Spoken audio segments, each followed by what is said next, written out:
Oi, pessoal, tudo bem? Ralph Peter com vocês novamente, programa Livros em Revista, que vai ao ar toda quarta-feira às 19 horas pela nossa BCC Television, Bola, Cebola, Cebola Television, que sempre tem o firme propósito de levar até vocês um bom entretenimento com um elevado teor de cultura. Aliás, eu diria que agora, duplo elevado teor de cultura. Nós temos aqui duas pedagogas de alto costado, um estilo fantástico, que eu sei vai levar até vocês informações que acabei de descobrir e com certeza vai iluminar um pouquinho mais o nosso cabedal. Antes de passar para elas, a Maria Irene Tanaka, a Valquíria Dell'Aquila, né? Dell'Aquila. É, nome nobre essas coisas, né? Eu quero agradecer novamente os trabalhos precisos, completos da nossa técnica, representadas pela Betânia, Luciana e o Márcio, que sem eles nós não estaríamos aí plantados nas ferramentas midiáticas que vocês dispõem. Quero agradecer também a Maria Estela Guedes, que a partir do seu site www.com, situado em Lisboa, nos insere, abre portas e janelas do universo lusófono. Além de uma, como eu falo sempre, além de uma audiência muito boa, muito grande, também bastante aquilatada, que naturalmente irão se fartar com as nossas duas ilustres pedagogas. Por último, o penúltimo, agradecer as duas valentes da Edicom, editora Edicom, a Valentina e a Daniela, que nos agraciaram aqui com a presença dessas duas pedagogas. E por último agora, agradecer ao Danilo Alves, da Capitão Brindes, que nos propicia esse mimo que nós oferecemos aos convidados ao final do programa, festejando os nossos 10 anos desta estrada prazerosa.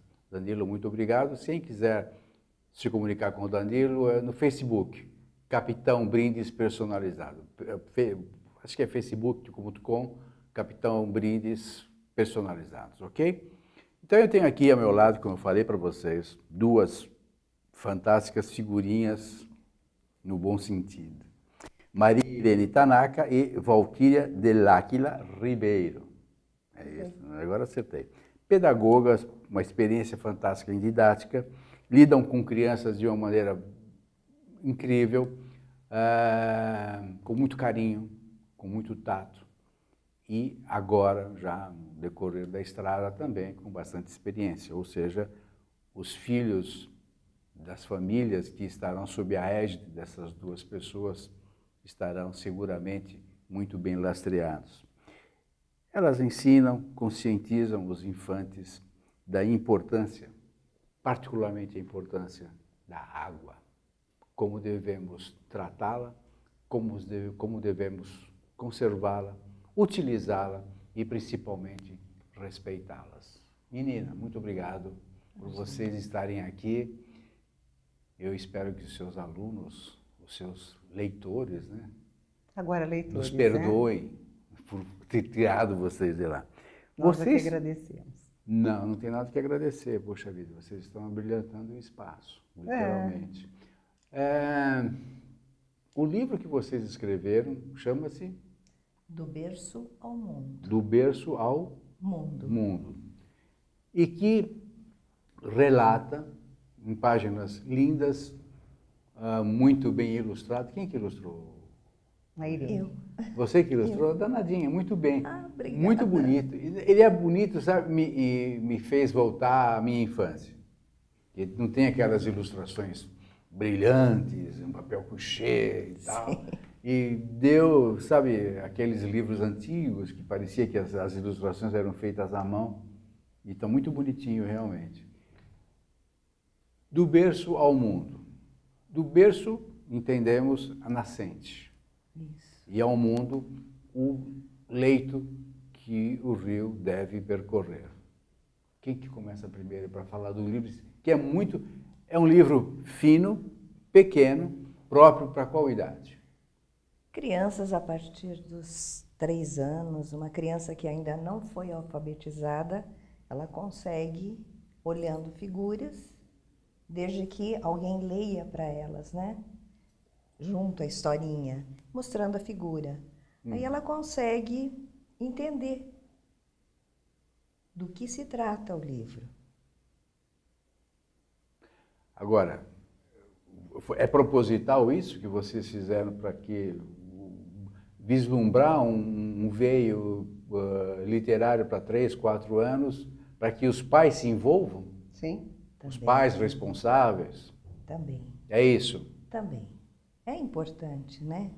Eu acho absolutamente necessário. É necessário, realmente. Ainda mais a água, que é um produto que está ficando escasso. E a gente não, nós aqui no Brasil não imaginamos a importância que tem, né?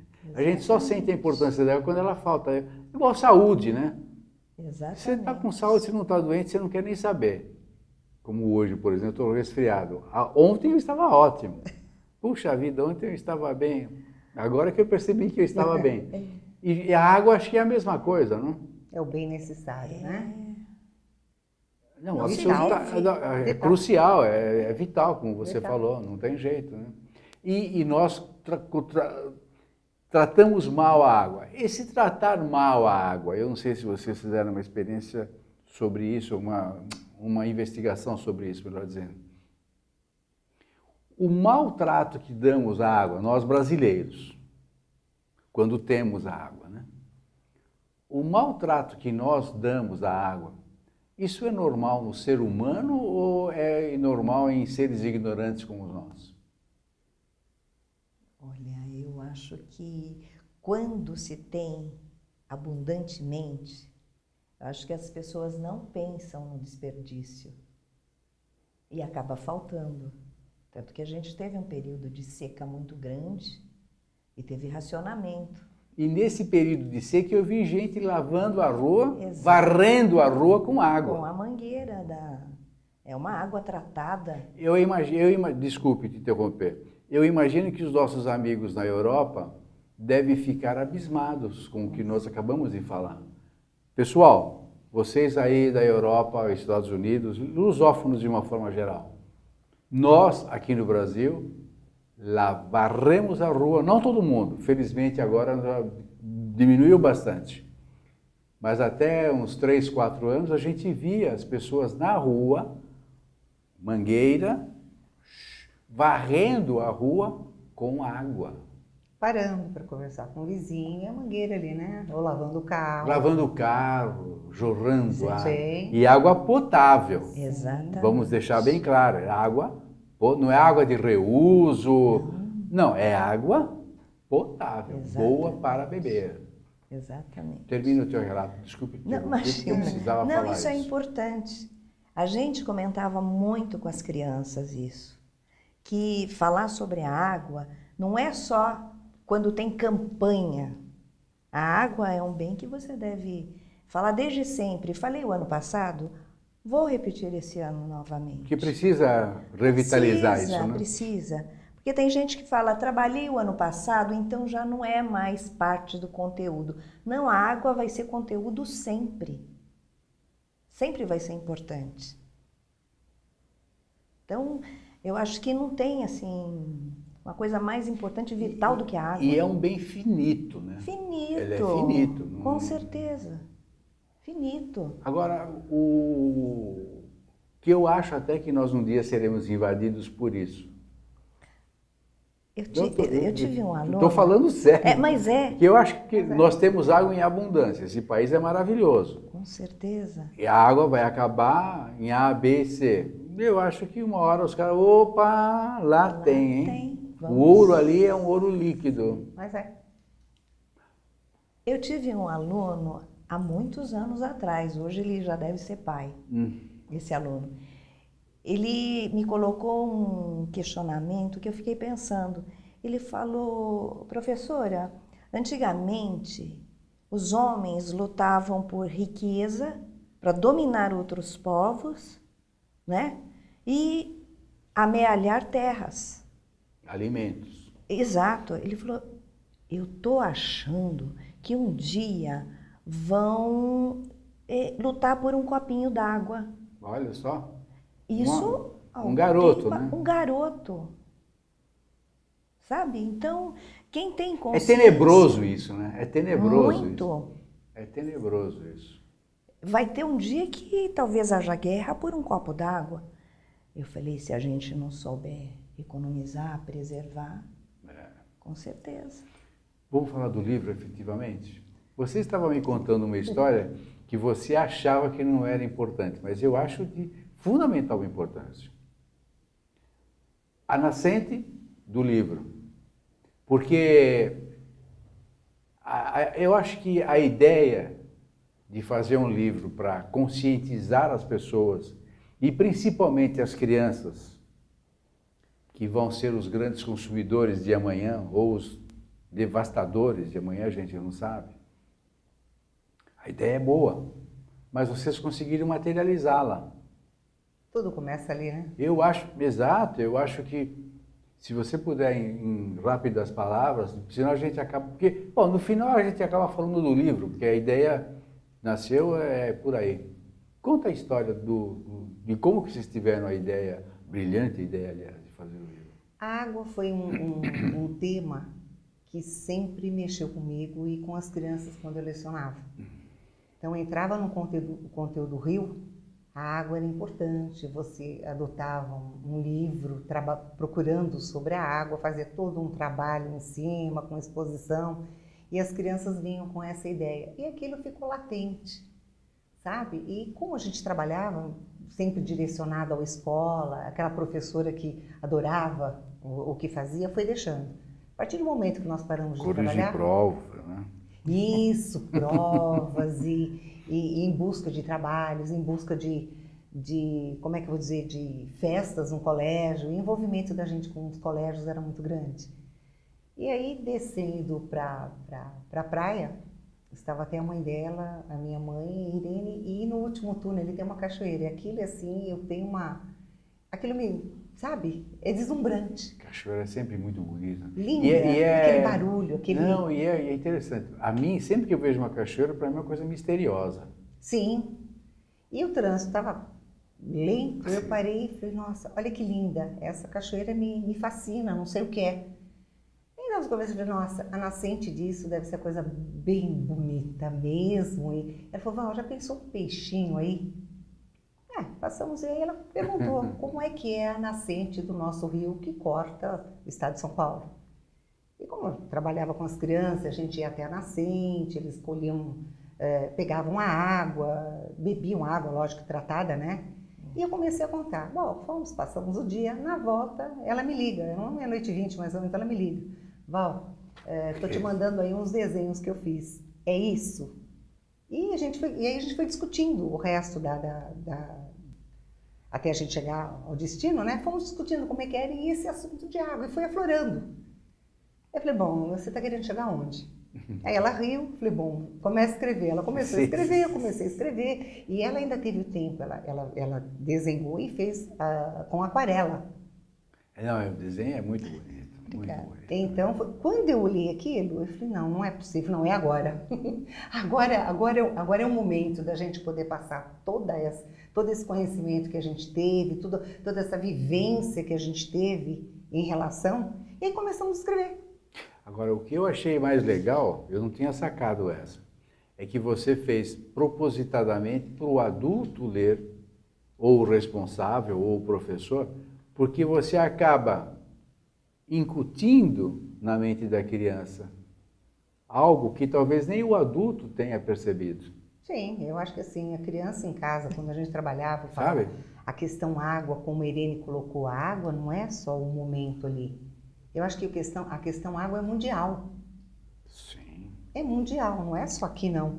E a criança, em reuniões com os pais, eles diziam, nossa, meu filho está mudando o hábito, ou do meu marido, ou o meu, sabe, em relação à água. Então, eu acho que a sementinha está ali, ó, é a criança. Ela é o futuro do país. Então, esse livro foi como você falou mesmo, foi meio que proposital. Que legal. E qual é a receptividade? Eu não sei se você já tem, assim, um feedback de como que as crianças reagem quando elas ouvem a história? Porque é claro que a criança alfabetizada também pode ler, obviamente. Sim. É um público que você definiu, porém ele está aberto. Eu acredito que o irmão possa ler, o coleguinha que já tem crianças com 4 anos de idade que já estão lendo. Fica um questionamento aí, né? Como é que eles receberam isso? Acende uma luz, é mesmo, ó, bem que meu pai falou, meu pai nunca me falou isso, minha mãe nunca falou, coisa do gênero. E a gente sempre vê, olha, houve um comentário na escola, o professor falou sobre isso, mas isso é importante. Então, sabe, eu transmito a ideia do livro para o grupo onde eu estou. Entendeu? Eu vi isso. Então, a gente vê assim, muita discussão a respeito do livro. Porque a gente colocou um co-personagem ali, que ele aparece, de repente ele sai. Quando pega uma situação mais crítica do livro, ele desaparece. Mas ele morreu? Não sei, continua lendo a historinha. Aí ele vai aparecer lá no final, que também fica um final, que é um ponto de interrogação. O que fazer com ele? Então eu acho que não tem problema de você. Acho que não tem problema de você contar a história, porque naturalmente os adultos vão ouvir, o nosso público é adulto. O público é adulto e vai querer adquirir o livro para ler para seus filhos. É essa a ideia. Então, conta a história para a gente, então, as duas contam. A história do livro, não naquele lance da nascente e tal, isso já foi. Mas o livro em si, como é que ele começa, como é que ele acaba? Vamos lá. Irene, vai. Bom, o livro, ele diz sobre a trajetória de um rio. Então, você vai percebendo que à medida que ele vai crescendo, que ele vai engrossando, ele engrossa devido aos afluentes, chuvas e outras coisas que vêm e entram no leito. E ele vai passando por pequenas vilas, até lá o rio está limpo, né? Pouco desmatamento, ainda com animais silvestres. Mas à medida que ele vai chegando, assim onde existem grandes cidades, você percebe que o rio já não é tão limpo, que as pessoas, elas não têm o cuidado com o lixo e despejam o lixo em qualquer lugar, vai acabar entrando no leito do rio. Isso daí vai poluindo. Então você percebe ali nas figuras aquele lixo boiando e o peixe interagindo com o rio. O peixe é a tairu. E ele vai, o rio sentindo-se triste, né? Porque até então ele tinha toda a utilidade, né? A importância da água, ele se sentia muito importante para o ser humano. E quando começa já a poluição, literalmente que ela está falando, né? O peixinho também, que era um habitante ali da água, um curioso da água. Nós colocamos o peixinho como um curioso. Um viajante da água. Um viajante, mas ele era bem curioso, ele estava quietinho no bercinho dele, mas ele queria conhecer essa trajetória do rio. E ali o peixinho se sente mal, então ele fica a poluição. Poxa, uma água tão limpinha, vindo lá do bercinho, da nascente, e chegou a esse ponto. Aí ele consegue sair dessa situação toda, né? E continua o percurso. Mas o rio se entristece, porque esse não era o objetivo dele. Dessa importância para o ser humano. Essa importância que a gente acabou de dizer, que muitas pessoas não dão. E aí no finalzinho, como eles vão se despedindo, vão chegando já ao final da jornada, o peixinho não pode adentrar ao mar. Então ele para num remanso. E ali há um outro questionamento. Então nós temos 3 questionamentos durante o livro. Primeiro no bercinho, ele estava fofinho, gostosinho, aí falando sobre o olho d'água. Então é os pluftes, né? Que vão aumentando o bercinho ali, que era nascente, até que ele diz, socorro, meu bercinho vai explodir. E aquilo se abre e o rio convida para uma grande viagem. Eles vão, e no segundo momento ele, algo bateu na minha cabeça. Então, já é a poluição. Então, algo bateu na minha cabeça, deixa bem entender ali que o peixinho parou ali. Mas não, de repente ele volta, porque ele é um grande companheiro de viagem, ele quer seguir isso para ver como é que está essa situação. Ele para no remanso, porque ele não pode adentrar o mar. E o rio continua a sua viagem, encontrando com outras águas, vamos dizer assim, né? E ele para ali, mas ele não pode parar ali, entendeu? Ele Tem que continuar. Ele tem que continuar. Agora, de que forma? Então, esse questionamento que a gente coloca, e muitas crianças que a gente viu, né? E muitos adultos também, interessante que é mais adulto, que se envolve. E o que a gente ouve, assim, a cada página é um gostinho de quero mais. Mesmo que você não tenha a leitura através das ilustrações, porque nós escrevemos em cima das ilustrações. Foi o Então contrário. foi o contrário do que acontece. Você primeiro fez a ilustração. Geralmente escreve... Mas sempre... o que eu achei legal também é que não é um livro ecochato. Porque normalmente, quando você começa a falar dos recursos naturais e tal, então vem repleto de números, de estatísticas. Não era essa a intenção. E vocês conseguiram fazer um plano geral com quantas páginas tem um livro? 24 páginas. 24 páginas, achei até que era menos. 24 páginas. Vocês conseguiram, em 24 páginas, dar um plano geral da situação caótica que a gente pode encontrar com a água, não só pela falta, mas como pela sujeira. É. Porque o fato de não faltar não significa que ela esteja boa. Exatamente. Você pode ter muita água, e daí? A gente tem um caso bem concreto aí de um rio fora do Brasil, que chegou a ser totalmente poluído, hoje é um rio navegável. Né? Sim, limpo. O Sena, né? O Sena, Tâmisa. O nosso rio, esse que corta o estado de São Paulo, eu me lembro, meus avós falavam que Tinha concurso de regata. O pessoal fazia piquenique. Clube Tietê. Exatamente. Que era, na realidade ele chamava Espéria. Ele teve que mudar de nome por causa da Segunda Guerra. Sim. Que Espéria é o nome italiano. E o Palmeiras era Palestra Itália. Então a gente tem todo esses... Tem um projeto aí para deixar esse rio navegável. Mas há muito tempo, muito dinheiro já foi consumido. Mas vai. E é uma pena, né? E não se fez nada, né? Quando a gente vai para fora, em trabalho, quando lecionava, o pessoal perguntava de onde vocês são. São Paulo. Como vocês deixam aquele rio maravilhoso, está poluído desse jeito? Ah, mas aí é o... Sabe, dá uma dor no coração, viu? É o preço do progresso. Progresso desordenado, um progresso... E é tão importante, não é? Um progresso desonesto. Você vê os dejetos que são jogados nesse rio. O que você encontra, carcaça de geladeira, fogão, de pesquisa que a gente fazia com as crianças. Senhora, como é que pode, né? E olha que o pessoal, eu tenho visto já em algumas gestões de prefeitos e tal, limpando aquele rio, mas parece que é um saco sem fundo aquilo. Exato. Né? Limpa, parece que vem limpa para pôr mais, não é para limpar, é para pôr mais. Vocês estão na batalha educacional há quanto tempo? Eu há 44 anos. Eu estou há 30. 44 anos e 30? 30. E como é que vocês... Bom, 40... Você tem uma bagagem maior, 11 anos mais, Sim. 14 anos mais que ela. Como que você vê, se você selecionava para qual?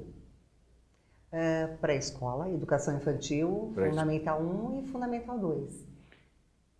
Da época que você começou a dar aula, que isso aí é um idealismo, imagino que você também. O professor, no meu modo de ver, é um idealista. Hoje ele é um otário, mas ele basicamente é um idealista. Quais foram as mutações que nós sofremos em termos educacionais? Estou falando do relacionamento aluno-professor, tá?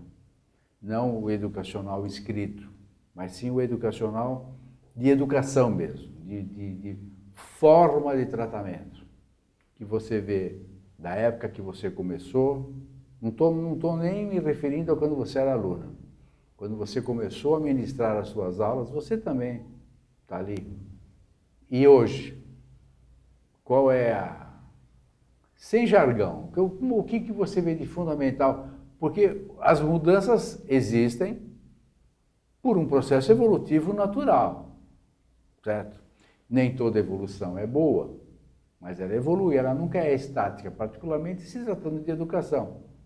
Não sou um expert no assunto, mas eu sou um vivente, eu vivencio isso. Quais foram as alterações básicas que vocês anotam e que vocês notam nesse ramo, nessa linha de raciocínio? Eu acho que antigamente a criança ela era ouvinte, não participativa. A partir do momento que o jovem, que a criança, hoje a criança ela é bastante crítica, que a criança começou a, sei lá, foi delegado, não digo poderes, mas tirando da criança aquilo que ela achava, as ideias dela, a sugestão que ela dava, e como é que eu posso te explicar?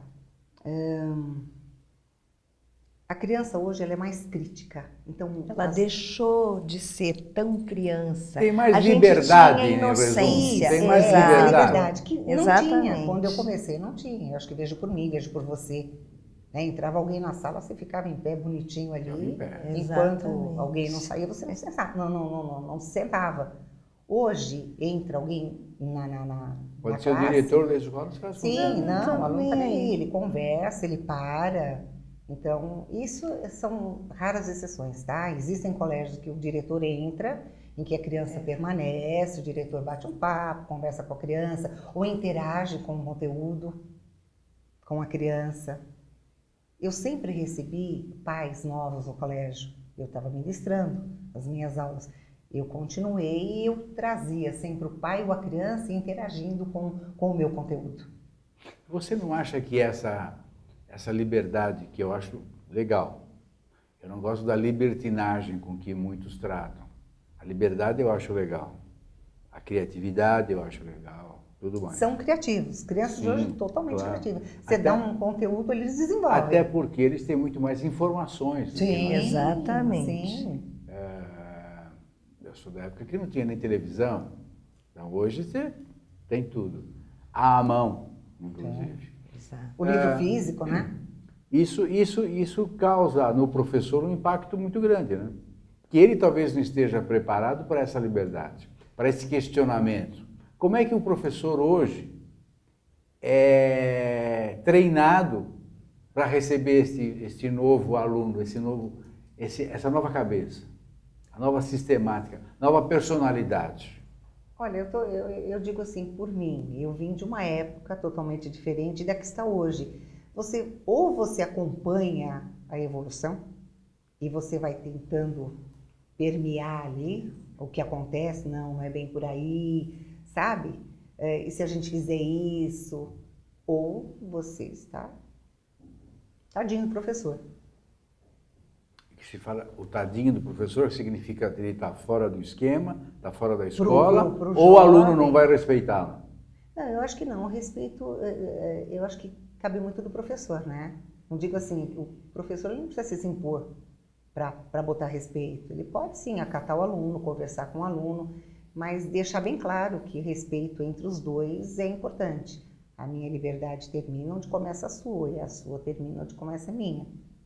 Sabe? Você é o professor, você está no comando da sala naquele momento. Então, ele vem uma série de coisas. Se você entra já impondo, eu vi muitos professores se impondo e a aula ali não rendia. A aula não rendia. Como vi também muitos professores que entrou, eu tenho que dar esse conteúdo, mas se a classe não estava preparada, você perdeu o seu tempo ali. Faz uma revisão, faz um campeonato. No dia seguinte, você retoma a sua aula, vai ser bem mais produtiva. Conheça melhor os alunos, né? Exatamente. Eu acho que assim, Cada a missão sala do é uma professor, sala, né? A missão do professor, ela é muito desgastante, Sim. mas eu digo por mim, eu adorava o que eu fazia. Senão você não consegue. Né? Senão não teria Eu ficado adorava, 40 Consegue, anos, né? Às vezes por falta de opção e tal, não ficaria tanto, mas